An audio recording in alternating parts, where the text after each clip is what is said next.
Fin 1947, la France s'est installée dans la guerre froide. Depuis le mois de septembre de cette année 1947, aucune manifestation à l'appel du Parti communiste ou des organisations qui s'inscrivent dans sa mouvance n'ont réussi à se déployer. Elles sont confrontées à des interdictions ou à une répression qui interdit tout déploiement dans l'espace public.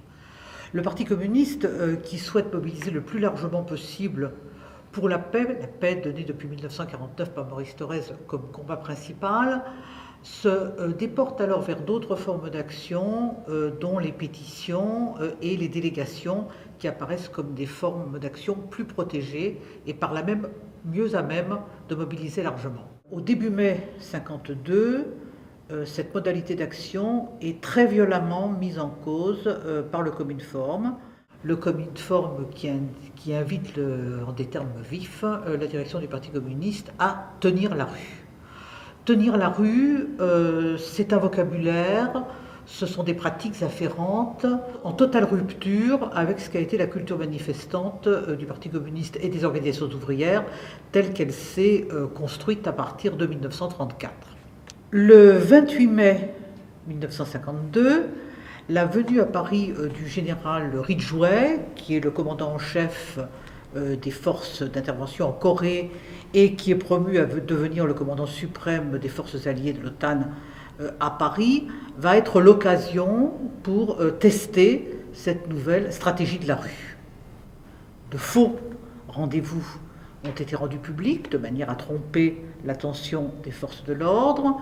Un rôle logistique majeur se voit conféré aux municipalités de la banlieue rouge, qui déjouent les prévisions des forces de l'ordre.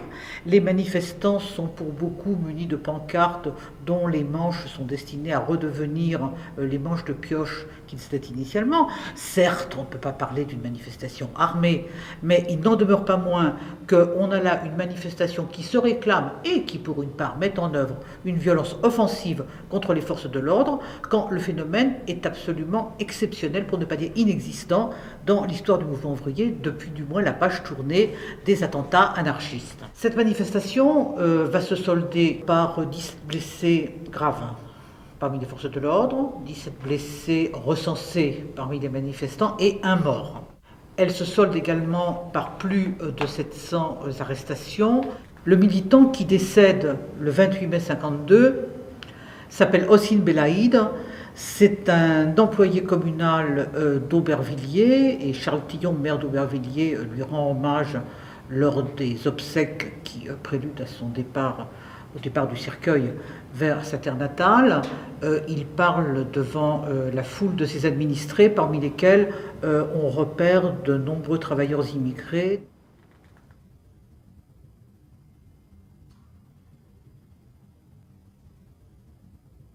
Cette manifestation du 28 mai 1952 va constituer un tournant à plus d'un égard.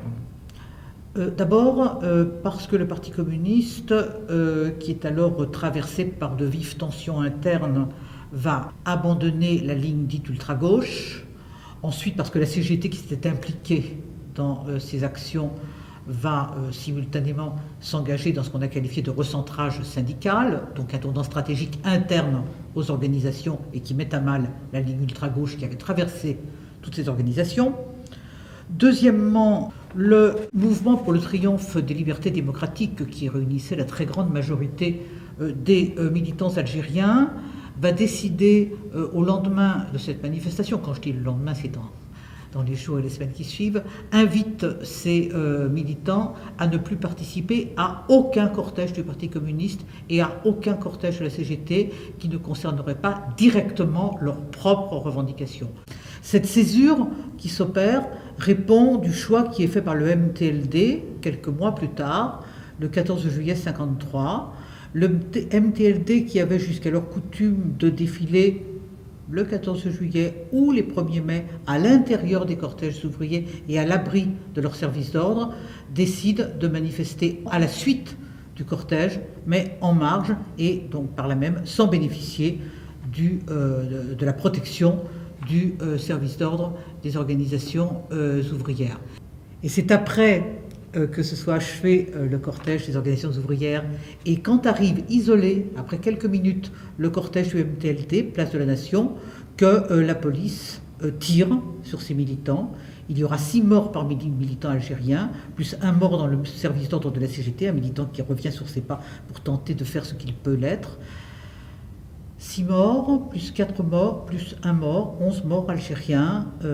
C'est la guerre avant la guerre dans les rues de Paris. À partir du 14 juillet 1953, l'interdiction qui frappait jusqu'alors les manifestations politiques s'étend au cortège traditionnel, dont le 1er mai, et ça explique que de 1954 à 1968 exclu, il n'y ait plus dans Paris de cortège de 1er mai et que les militants se bornent à se rassembler statiquement devant la Bourse du Travail. Une exception entre toutes, il s'agit du rassemblement qui est organisé place de la Nation pour protester contre l'exécution qui risque d'advenir d'une minute à l'autre des époux Rosenberg. Et les époux Rosenberg accusés par le gouvernement américain d'avoir livré à l'Union soviétique des renseignements décisifs pour aider cette dernière à se doter de l'arme atomique, arrêtés en juin 50, qui vont être exécutés en juin 53. Manifestation autorisée, parce qu'il est toujours plus facile d'organiser une manifestation dont l'adversaire est un gouvernement étranger que le gouvernement français, mais également parce que cette manifestation, bien que les époux Rosenberg soient encore vivants pour quelques heures quand la manifestation se réunit, relève à sa manière de l'hommage aux morts et que ce sont là des circonstances où les manifestations demeurent autorisées.